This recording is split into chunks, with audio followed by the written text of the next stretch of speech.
So next on the list is skin care, okay? And that's where we get to Abhyanga. Now people call Abhyanga any oil massage that we do in Ayurveda, but Abhyanga means self-oil massage. So what we do out there in the spas and all this is not Abhyanga, it's Snehan. Okay. Yeah, because I've heard a lot of referring, you've done Abhyanga at the spa.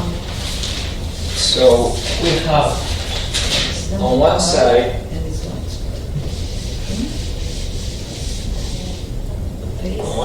we have Abhyanga, and then we have Sneha. Skincare. Okay. So this is the oil massage, and this is the self-oil massage, and the self-oil application. You see, I use different words. Mm-hmm. Self-oil application, oil massage. So Abhyanga is not a massage. Pretty much we do everything. So Abhyanga is just applying oil to the body. It doesn't have to be a massage. It was never intended to be a massage. It's just applying oil to the body. Okay? So when we talk about Abhyanga, people start saying that you have to go against the hairs and towards the heart and all that stuff. That's massage. That's the principles of massage. Okay? But in this case, we're just doing oil application, and there is not much force or much pressure or anything. What we want to do is just oil well all parts of the body. So in Abhyanga, we just start with the legs, and we just start applying the oil. Okay. Whenever we get to one of the joints, we can go around it. Put plenty of oil. That's where we use more oil in the joints. The hips being a very, very important part. You know why? Vata, root of the skeletal system. So the hips being super important. Any part of the body that has hair in it, it's a place where we put a lot of oil too. Okay, it's always good to oil hairy parts. Then we do the arms. And we start with one arm, and we get to the elbows, and of course we nurture that elbow. Shoulders and knees are super important. Shoulders and knees are super important. That's where we get injured most of the time. People that practice yoga, knees are essential, because normally that's where we push too much, and that's where we get injuries. So having them oiled is paramount. And then we just do the body. Okay. When you get to the abdomen, you can do it. You can do a little massage clockwise. This will help with digestion. Okay. So mostly for vatas, and then you have to do your back to the best of the best you can. You can do like this, and then like this, and here, and a little bit. But do your back, do your spine. The spine is very important too. Okay. The face is up to you. If you have acne, I wouldn't go for that. If you have a skin condition, I wouldn't go for that. Some people like to get the face, some people don't like it. That's up to them. Okay, it's not required. The classics insist on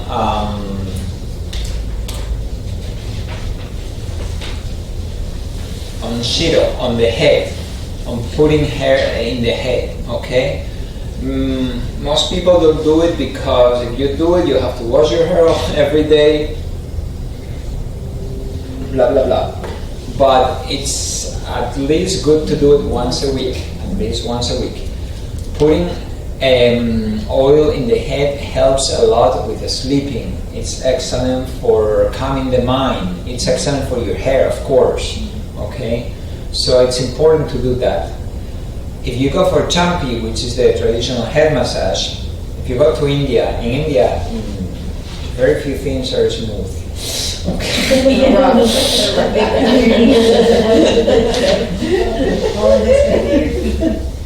India is a place that you go and you love it, but after 3 months you need out. You need to get out of that place because you're going crazy. You're going bananas with all the sensory experiences because everything is like Tikshna. The tastes, the flavors, the sound in the streets, the lights of the neons everywhere. I mean, everything is too much. Exalted to the maximum. Yes, it's just a mixture of that with all the beautiful energy, and I mean, it's just unique. But you want out, but then you miss it so much, you want to come back. Yeah. So it's like that. That's India. In India, when they give you a head massage, it's like they're gonna break your scalp open. You know, like that. Oh my God! They put you on like that. And there's people are like, what's this? I mean, this is the beginning of massage. This is the beginning of sneha. So you don't even know what's coming after that. But normally, what you do, you pour your hair, and then you put the oil along the line, and then you start working your scalp. You want really to use your fingers and put them inside your scalp. Mm-hmm. Have you learned this kind of massage? I actually worked with someone that she was a massage therapist in Italy and was trained in India, and she's done a couple of treatments, and when she was working on my head, it was like grabbing my hair, pulling it, going like this, really fast, all this right here, like, what's going on? And then she would come to my face and go like this, and it's like all this, and I'm like, but then afterwards I was like, hey, it feels pretty good. Like after the treatment, I was like, wow, it really did. Like you see it, you hear like, this on my face, you know, and she's like squishing, like grabbing my hair and like moving it all over. But then after that, I was like, wow, that really did feel good. But yeah, it was pretty rough. Yeah, Snehan is not a calming massage. It's a very stimulating massage because it's used in Panchakarma basically, and what we want is just to dislodge all these impurities we have and cleanse ourselves, so it cannot be like this. So it's very long strokes, you know, ringing, a lot of ringing, you know, a lot of these things, and just long strokes and going through it with a lot of oil and just applying pressure, so it's not very nice. When they finish, then you feel really good. Mm-hmm. Then you feel really good. You feel very light, actually. She worked with another therapist. She said they usually work in pairs. They were doing a four-handed massage. Yeah. That's how it's been done. It's like from up here down. Well, first you do the head. Traditionally, you sit down and you do the head, you do champi, and then you do the feet, and then you do the body. That's how it was done traditionally. Now they do it in different ways, you know. And the reasoning behind that? Why is they start with the head and then they would go to feet and then the body? I don't know. There must be a reason. To tell the truth, probably. But that's how I learned that. I learned that in India. Right. And that's how it was done. I never asked for that. I have to go through my notes. Maybe there will be something about it.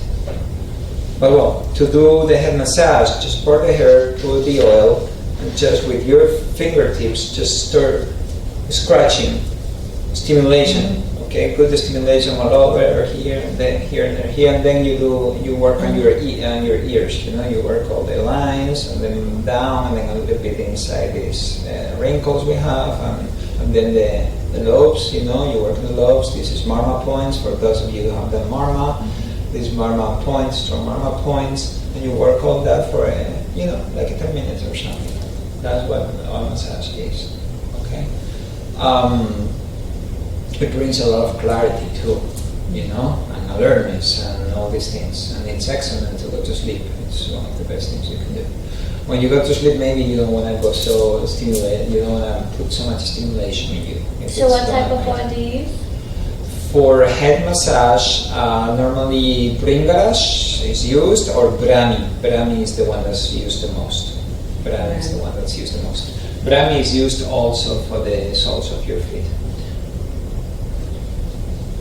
In Abhyanga, we don't oil the feet, by the way, just because we don't want to fall down. So we don't oil the feet.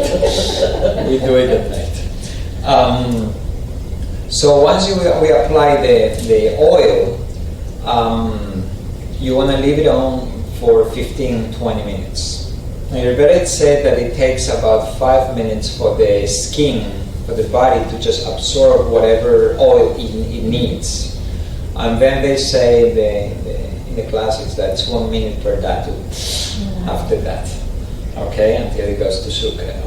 So it takes about 15 minutes for that to be absorbed.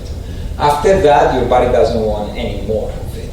So then you can take a shower, okay? When you take a shower in India, they use, before the shower, they use garbanzo chickpea flour, brown flour, okay? And they rub that on. Is it scrub? It's not so much. It's not so much, no. But they rub that to take away the extra oil. We cannot use that here because it clogs the pipes. And then you create a mess because it's enough with the oil that we're doing oil and putting that in the pipes. In India, everything is outside, or they have these big bathrooms that they're as big as this room, and it's different. So then they use that. Here we would use some soap, but again, don't use too much soap. Let your skin be a little oily. It will be very soft, and you don't need to use any moisturizer. Nothing whatsoever. Okay, and your skin will look beautiful and everything. Okay, that's all you need, and that you can recommend to anybody. Okay. The types of oil we use.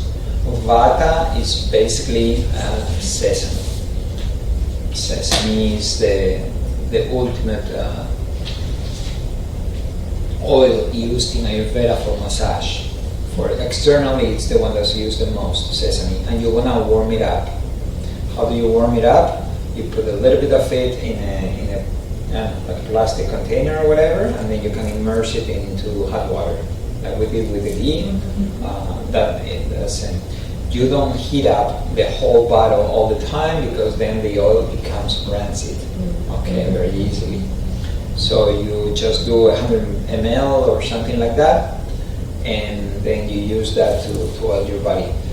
Oil in the body is a 5-minute deal. It doesn't take more than that, okay?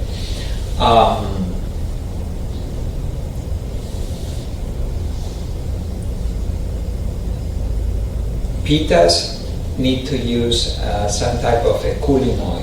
The only cool oil there is coconut. Olive. Neutral. Sunflower neutral. But cooling is coconut and ghee. But I don't think you want to smother yourself. Giant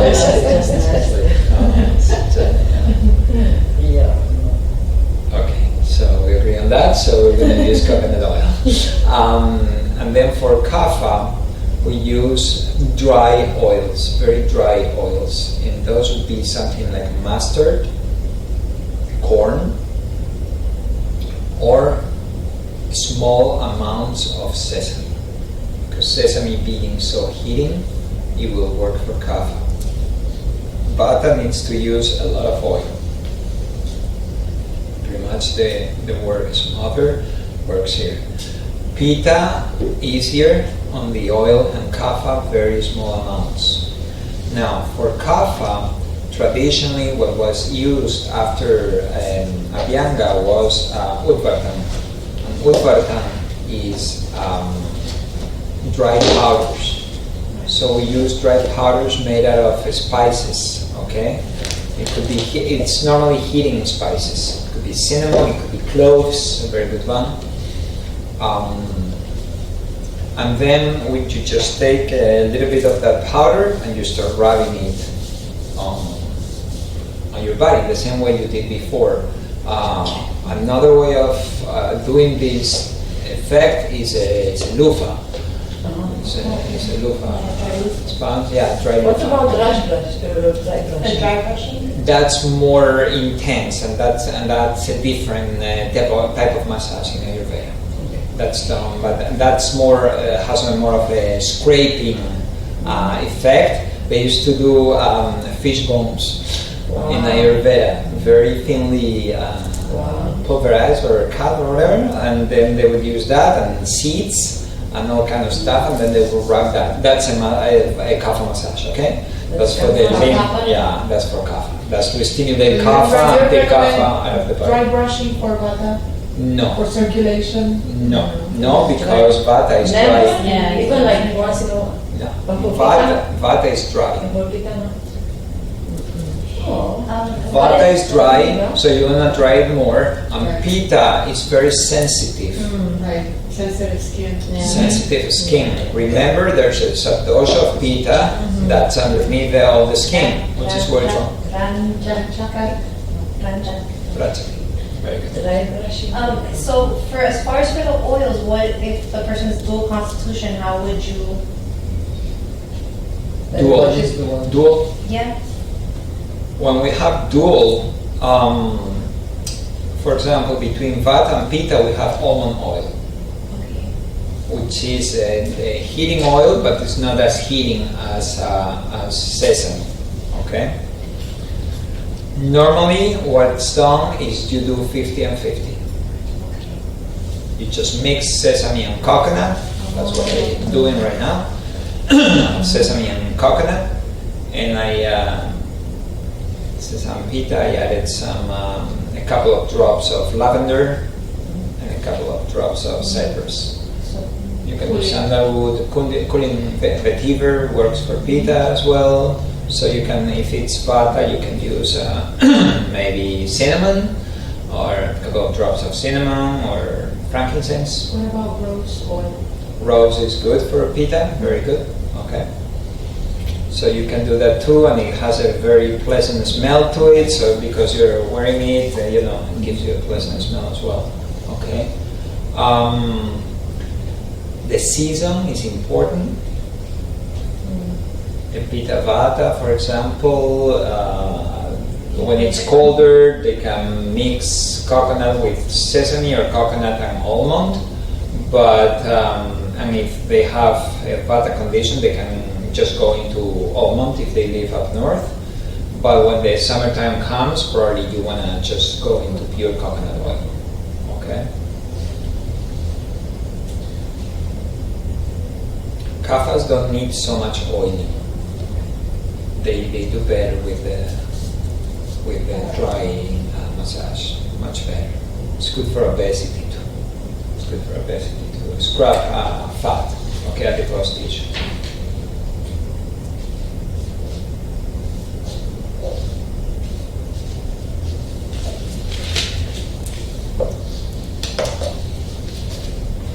Daily snehan, daily abhyanga.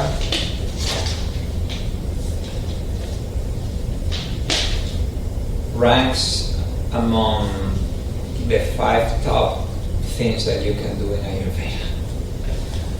It's one of the most important things that you can do. It's worth those 5 minutes every single morning. But more, my experience more than anything. It will help with to lubricate your joints, your body. Sesame has a lot of calcium. It's great for osteoporosis or osteopenia for women after menopause. It will. You know what happens with oil when you put it in your skin? In Ayurveda, they say that it goes to your lungs and then it goes to your heart, large intestine. So I wanted to know if that was true. So I started putting sesame oil in my body in the summertime. And by the 3rd day, I thought I had like a dwarf with a torch running around my ears because I thought I was gonna die because it's so heating. Being pitta, I cannot take so much sesame oil, Wow. so it went straight to my large intestine, and then I started just releasing sesame oil through my depositions, and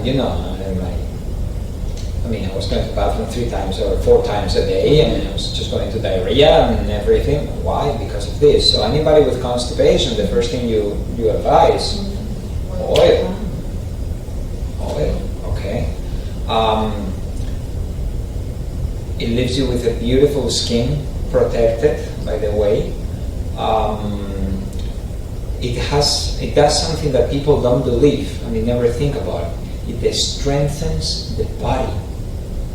it makes the body so strong, and gives you so much energy. We never think about this, about oil. And we would never be able to take so much oil internally because we would clog the liver. But doing it this way doesn't have to go through the liver. So it's a great way of, giving the body things it needs without overworking our glands, It keeps you young. That's another thing. This is one of rejuvenation, big things, doing this. It keeps you calm.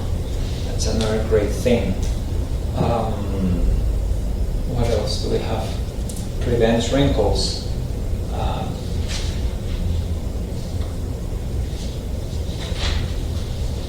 Improves vision and helps the body, the immunity, to heal faster.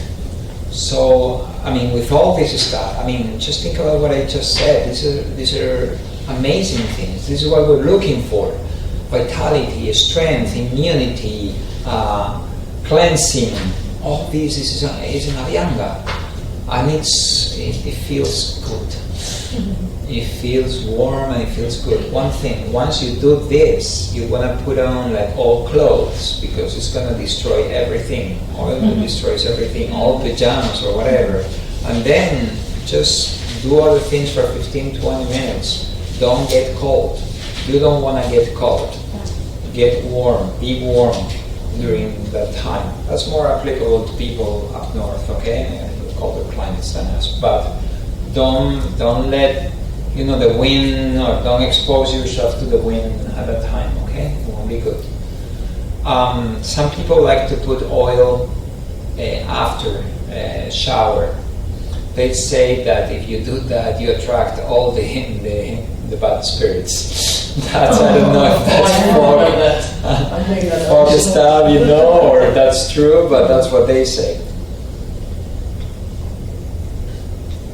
The problem with doing that is if you, again, catch cold or get into a cold environment after doing that, because then the oil is going to start congealing, and then we're going to have problems getting, it's going to just close our pores, basically. The closed pores are not in good condition, okay? So that's why I don't like to do this after shower. And you don't need to put anything after showering. The moment you start doing it regularly, your skin is going to be soft and it's going to be oily, and it's going to be a pleasure to touch it, okay?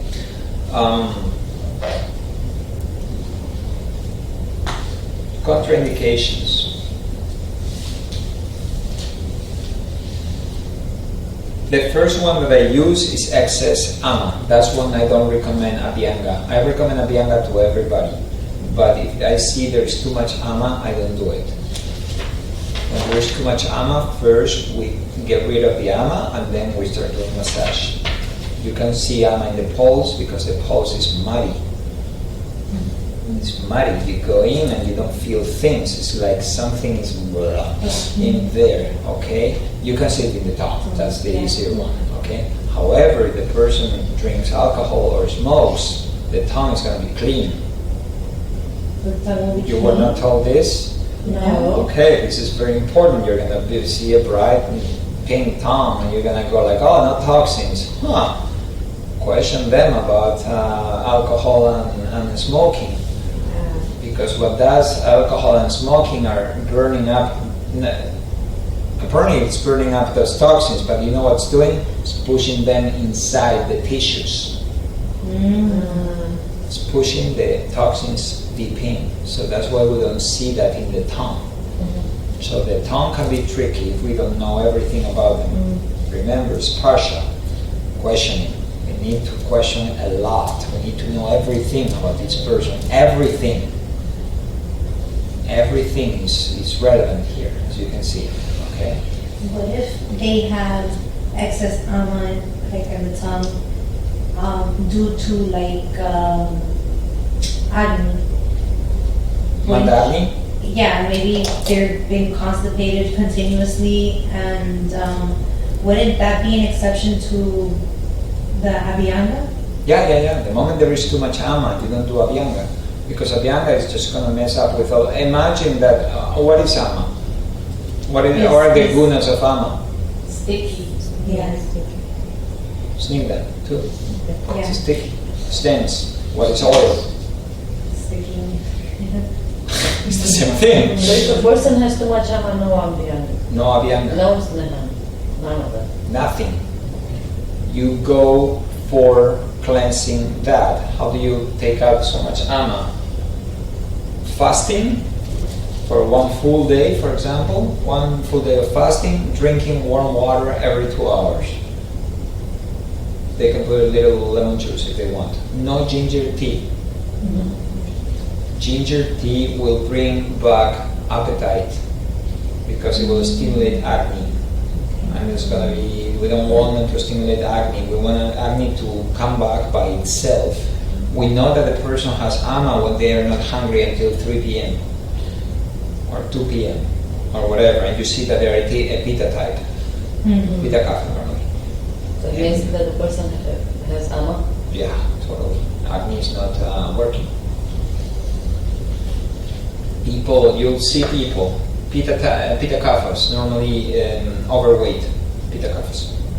They come and they say, what do you eat? No, I get up in the morning, I drink some coffee, and then what time do you eat? 3 p.m. or sometimes I don't eat at night. You're not hungry? No, not hungry. You're not hungry, you're manda acne, totally manda acne. So you need to bring back that acne. So what do? Drink warm water throughout the day, every 2 hours, half a glass, and that's it, until hunger returns. When hunger returns, acne is getting back. So then we start eating very light food, like cooked vegetables. And we just eat that for 1 or 2 days, okay? Or we just go in a mono diet of khichdi for 3 days and taking trifle at night. That's another way of doing this. You recover the digestive system. It's person by person, okay? It comes with family experience and watching people, and you know. Oh, for this one I'm going to do this, for this one I'm going to do that, okay? But that's how you get rid of ama, very easily. I mean, at least in the digestive system. For the whole thing, probably they have to go through panchakarma. But, and then, once you get rid of that ama, then, okay. We don't do oiling when there's a fever. We don't do oiling when there is indigestion, heavy indigestion, okay?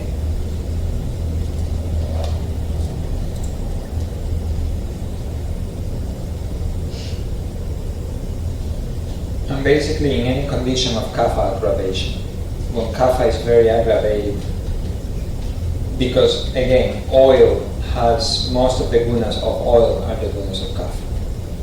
So if kapha is very aggravated, you're going to put more of that in there, okay? Aggravate more. Stagnation. So by this time we have taken care of pretty much everything in the body, right? Taking care of the skin, the eyes, the nose, the mouth, the ears. Ayurveda says that there are 9 openings to the temple, 9 gates to the temple, right? Which are the ears and the eyes, the nose, and the reproductive and the excretory system. So, and it says that we need to keep those gates clean in order to be enjoying good health. So that's what we're doing basically. We're getting rid of impurities and just really cleaning the gates so everything is fine, okay? So we'll come to the next point, which is our body. What do we do next after we have done all this stuff? Take a shower. Yeah. Yeah. Now we have to do yoga Before we take a shower. or exercise. Okay. So this is a time for exercise. Vyayama. Vyayama. Vyayama means exercise.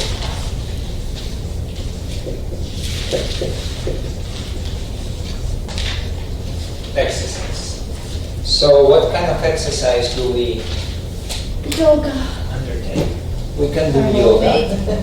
Exercise. Yoga is good. Cardio, very light cardio. Like cardio is good. Very good. Ayurveda says we never work more than 50% our capacity. We work at 50% maximum. And 50% means when you start sweating through your forehead or your armpits, you know? That's basically when we have to stop. If that's the case, So- before we start.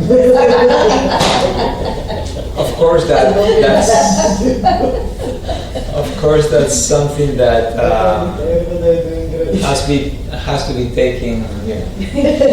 I start sweating during kapha. And their fathers don't sweat. So there you go. So we need to take it with a pinch of sugar, okay? But basically what Ayurveda is trying to say is that you don't overdo, you don't overexert yourself. Everything has to be in moderation. This is the difference between fitness and wellness. This is the difference between the way the Western world sees exercise and the Eastern world sees exercise. We just want to develop mass. We're concerned about the physical body. We want the physical body to look good, basically. With the ripped six-pack and all this, okay? These Ayurveda and other modalities from the East, what they're trying to give to us is wellness, is well-being. So the moment we exert ourselves, we're just not working towards longevity, okay, rejuvenation. So we work on things like Pilates is a great exercise, by the way. It works on the core. It's a very good exercise. Yoga, swimming is a fabulous exercise. Very good for Pitta types because it's cooling. You're in the water. It can be good for Vata types, not so much for Kapha types. Okay.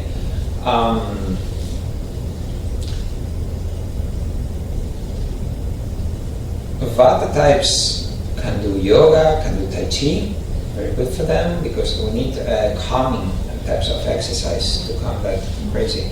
Even though Vata types love to do crazy things because they are mobile, remember, okay? So they're always looking for that mobility. So they're like the risk takers. They want to do all this crazy stuff all the time and they want to do 20 activities in a day. And they end up dead. Okay? Skydiving, Balloon riding. whatever. Whatever. Bring them on, I'm back.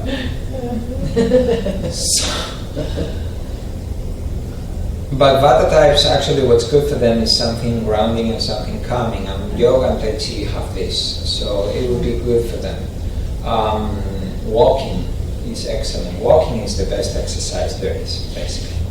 Walking is the best exercise. You can do power walks if you want to break a sweat, but walking is really good.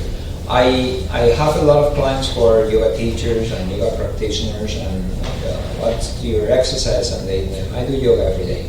Okay, what else do you do? Nothing else. No, that's not complete. Bear in mind that yoga was not a system of exercise. And actually, the asana practice in Raja Yoga is a 20-minute thing. Because we still have to do pranayama and meditation afterwards.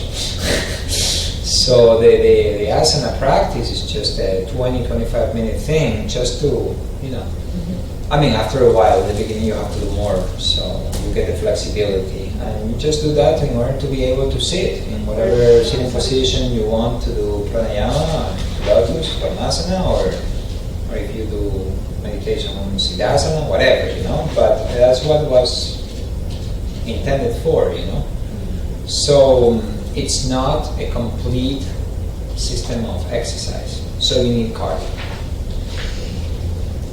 So you do your yoga practice, but at least you walk. You can go for a 30-minute power walk, And actually, sometimes it's good because you do power walk and you come and then you do your yoga and you're already warm up and you avoid injury if you're overdoing things, okay? Pitas, yoga is good for them too. When Pita does yoga, we have to be thinking of cooling. So things like heart openings are good.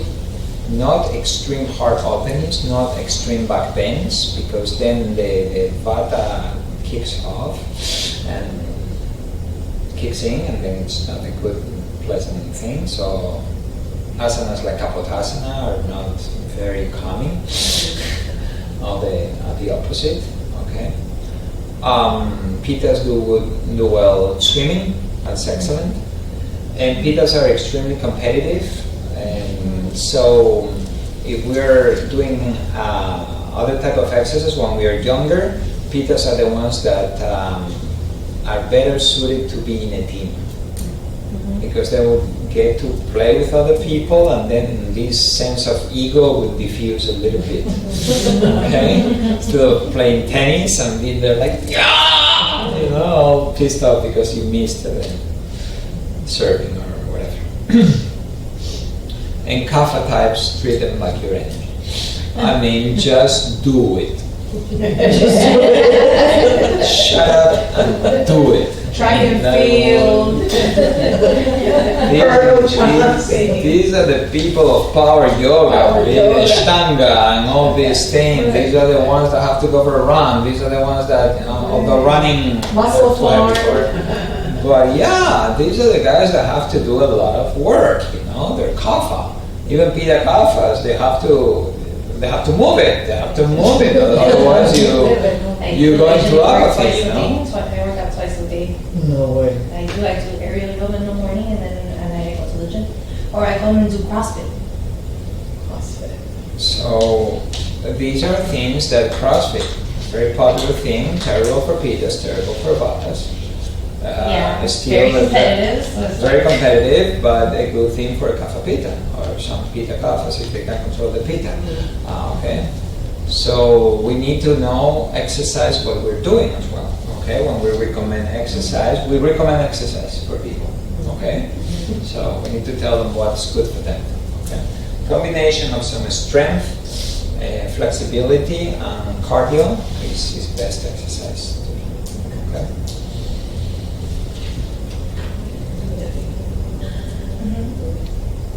And 9 to 10 in the morning. Angel out. Yeah, it's the only studio that we have.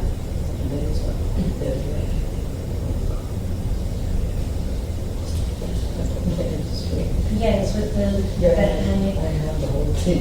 You do? Oh my God. I would love to sleep in it.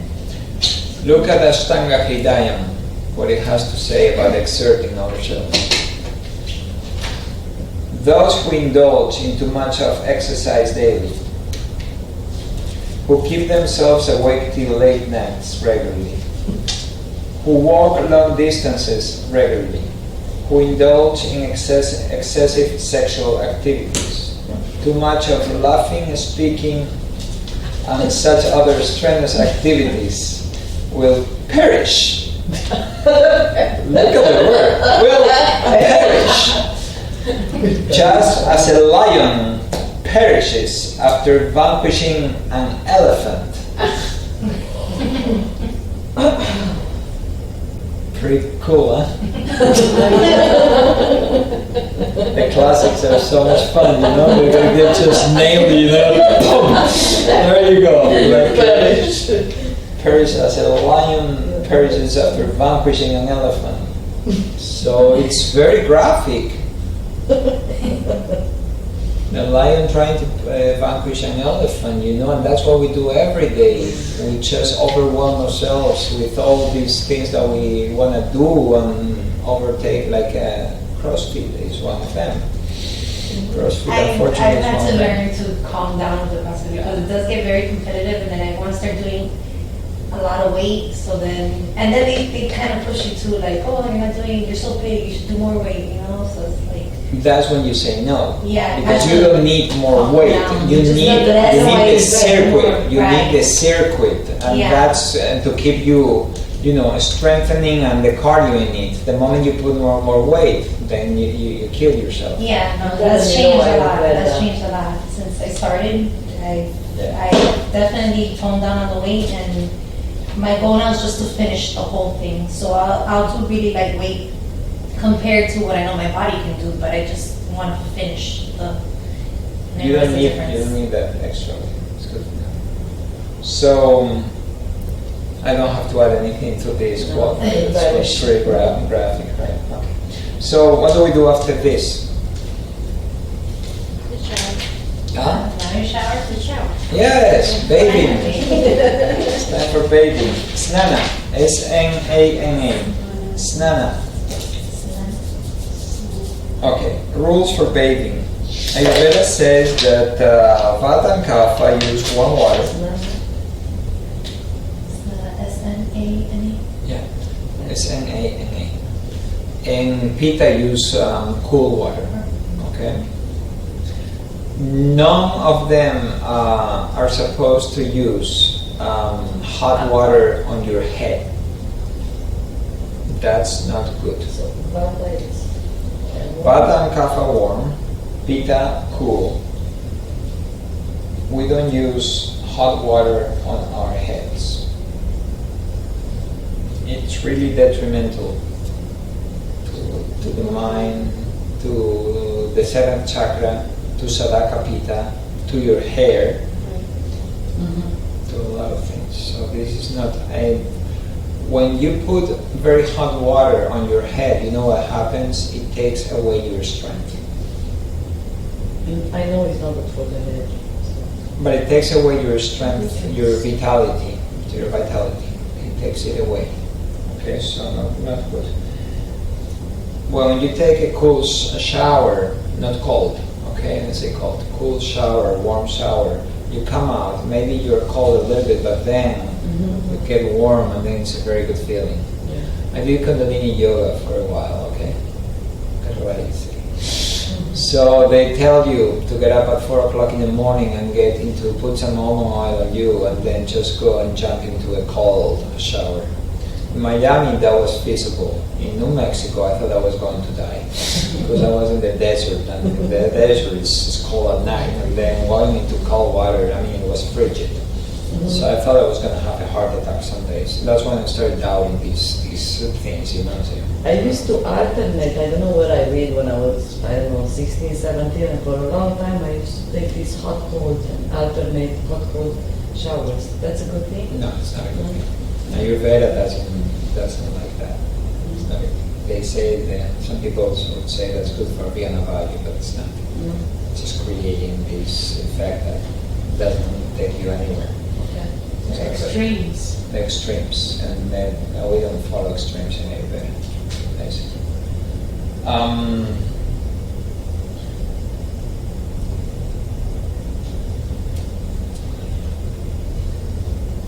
So we have come to the point that we're gonna just put clothes on ourselves, right? We have finished. So with clothing, Ayurveda says that the best material is silk. Silk followed by cotton, pure cotton, and even rayon. You see in India they use a lot of these things. Yes. So these are the best things for clothing. Okay, clothing normally should not be tight. Okay, it has to be very comfortable and be able to transpire. So to allow the wind to penetrate through it. And then Ayurveda says, all the classics say this, that we should wear fragrances, okay, ornaments, and jewels. All these things, We can use It says in Ayurveda, it says that we should wear this. in the slokas, in all, in Hridaya, in Charaka, in all of them. This is part of Dinacharya. This is part of Dinacharya. And you can use sandalwood, you can put it in your, girls, you know where to put so Right. it smells good, like here Yeah, and yeah, here and whatever. And whatever is good for you out of the essential oils. That's why we use essential I love oils. rose and jasmine. Rose and jasmine, beautiful. So good.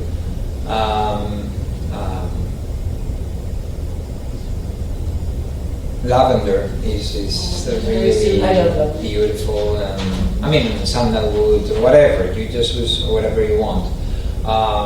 They use garlands, flowers in the head. In India, the women are always wearing these beautiful flowers and jasmine flowers, right? And they are jasmine flowers, and they make all these plates with flowers. It's just beautiful to watch them. Okay. And then they put jewels. Jewels can protect you. There's a whole science of stones and all that that you can wear. And you see the Ayurvedic teachers from India, they all have all the rings and everything. Because of the astrology of the Jyotish, there's always I recommended. have my Navagraha. You have yours? Yes. Okay. This is a very small one. I have a larger one, but I like this one. I got this in. Nice. Yes. So, The 9 planets. They're all the different stuff. That is awesome. so a Vata person can use basil and rose and orange and patchouli, Pitta, sandalwood, rose, mint, jasmine, lavender, Pitta, basically any flower. And Kapha, stronger things like cloves, saffron, ginger, eucalyptus, any of these things, okay? But it's important that we do this. Charaka says, it's very interesting this. I'm going to read a couple of quotes and then we can comment on them. On clothing, Charaka says, wearing clean apparel adds to the bodily charm, reputation, longevity, and prevents inauspiciousness. It brings about pleasure, grace, competence to participate in conferences, and good look. About fragrances, Anulepana, he says, stimulates vigor and vitality, produces good smell in the body, and enhances longevity and charm. It gives corpulence and strength to the body. It's pleasant to the mind, and it prevents inauspiciousness. And about ornaments, he says, wearing of gems and ornaments adds to the prosperity, auspiciousness, longevity, and grace, prevents dangers from snakes, evil spirits, etc. It's pleasant and charming, and it also enhancing to ojas. What did you get out of all this? What is he talking about all the time? There's something there that's... Enhancing. He's talking about two things. The first one is about enjoying life. It's about this common aspect of life that is important. He's just trying to tell us that this is important too. We just cannot just only live out of the dharma and the moksha. He's just going to the sensual pleasures being important for a human being and for all those around him. That's one thing. The second thing, he's talking about auspiciousness. He's talking about auspiciousness because if we take care of the body and our appearance, then good things, we're going to generate good things to us too. We're just trying to bring out the positive part of our bodies, no? The good smell and whatnot. To make it, I mean, if you have an altar and you put the coconut and garlands and burn incense every day, and you don't do that with your body, isn't that weird? And the third thing, which struck me when I read that, was reputation. It adds to reputation and competence to participate in conferences. Confidence.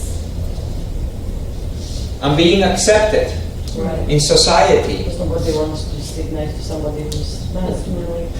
Yes. True. It's true. Yeah. Years ago,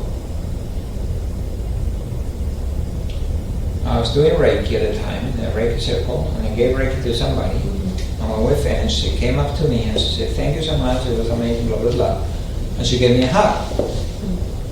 And then she went like this and she went, "Oh, interesting. I said, what's interesting? She knew I was teaching yoga at the time. I said, what's interesting? And she said, well, you're probably the first yogi I hug and you don't smell bad. No. And she said it very sweetly. She was a sweet person. I didn't take it bad, but I went like, really? And she says, yeah, I don't know what's with yogis. They always smell really bad. That made me think. Because, there are some people that don't use any deodorant or anything because it's blah, blah, blah, blah, blah, and then they don't use anything, and there's no help. So this is, let's go back to Charaka. He's just saying we have to anoint ourselves with things that make us pleasure to be with, to the senses. So this is important. This creates... Does it talk about makeup? No, Kajal. That's it. Lip balm. I can use lip balm. Well, actually, he doesn't talk much about women, so the only he got that far to tell us what looks like makeup. Fragrances, gems, things like this. One thing that occupies, Charaka goes at length with this one, and this is the last one in the morning ritual. Smoking of herbs. There are like 6 slokas about this in Charaka Samhita.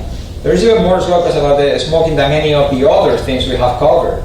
Okay, he normally allows one sloka per part of the body. But in this smoking of herbs, he goes at length, like 6 or 7 slokas, and he talks about all these things. So in Ayurveda, it was common to smoke herbs. And they would do a paste, and then that paste they would put it inside the reed, and then they would just let it dry, take out the reed, and then they would put that in a pipe, these long pipes with normally 3 pouches in it, and then put it there, put some oily stuff, normally sesame oil or ghee or something, and then they would just light it up, and then they would take like 3 puffs. That was it. And they would do that like 3 times a day. Nowadays, it's like rolling a joint. That's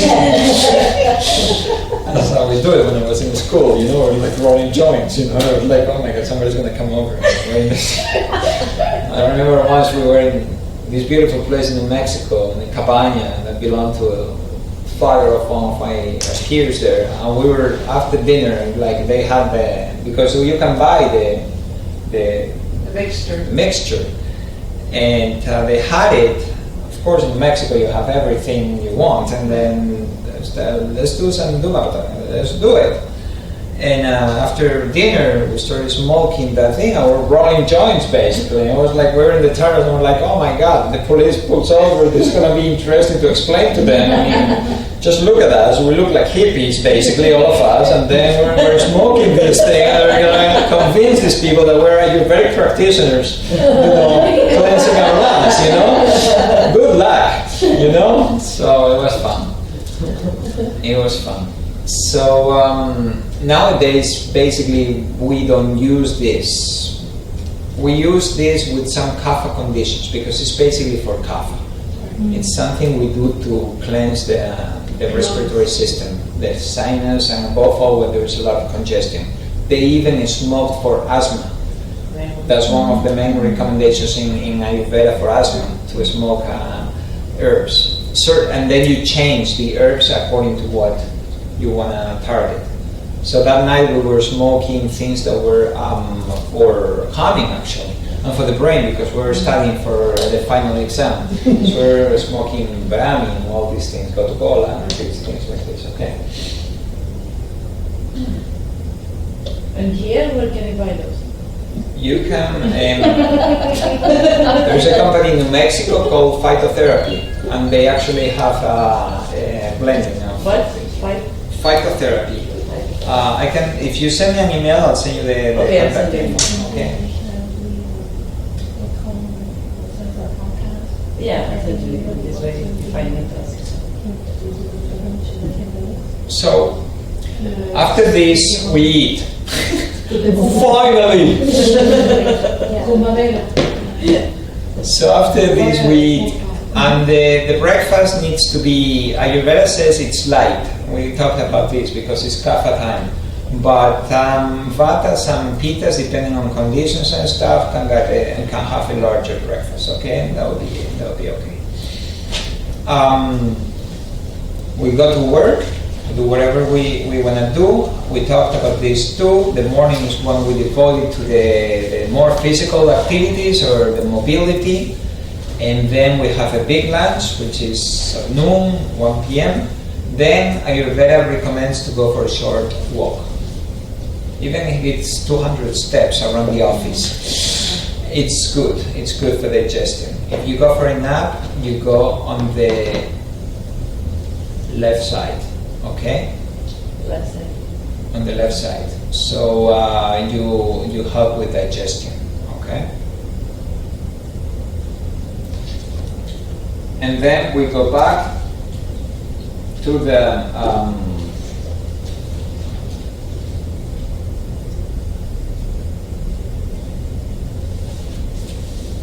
let me just do one thing. Do you know that the type of work you do should pretty much be according to your dosha? So let's talk a little bit about this because this is fun. So tell me what would be a good job for a vata? Think about it. Something creative. Something creative. Web design, maybe? Web design, Okay. fashion designer. Yeah. What else? They are creative, yes, and anything that's creative and non-repetitive would be good for them, even though repetition is good for a kapha, for a vata, because dinacharya is good for everybody, but mostly for a vata, because vata doesn't have that stability. Okay, so vata really needs dinacharya and would really, even if they don't like it, it would be good that the job that they do has some structure, so it gives them that. Otherwise, they go too crazy and they start inventing and creating things, and it's nighttime and they're still creating and they haven't eaten anything yet. So they need a routine. More than anything, when you work on a vata person, what you have to work is two things: agni and routine, and other things after that. But agni and routine are paramount to vata. That's how you come vata, with agni and routine. Okay, with agni and routine. So what else can a vata do? Vata is very sociable. It's a lone wolf internally, but it's very sociable externally. So they do very well with that. They are the soul of a party. Vata kids are so much fun to be around. They drive their parents crazy, but they're always the ones that are making all the new games, and they're the ones that are very popular in the school, okay? Because they have all these things. They're very social. So what about that? What can we do with this skill? Customer service, maybe? To a certain extent. Bear in mind that kapha and vata is not focused, so. Sales, they can do sales. It would be hard for them to close the sale, But they'll talk it up. for And then hours. let Pitta take over. What about financial things that they do? No. That is super That's good. that. Forget about it, be Oh gone. my God, your No, company will go down. spreadsheets, columns, numbers. That's what my No. boyfriend does, and I think it's the stress of it. What about public Cooking. relations? Public Yeah, relations. yeah. And like Yeah. networking stuff. So anything related to public relations or anything like that, vata types work very well in the tourism industry. Because there is a lot of interaction, a lot of things going on in hotels, in restaurants. They are good at that. Okay, so that's a very good part about socializing. That's good. So what would a Pitta do? Finances. The Pitta group, finance. for Finances, sure. law. Law.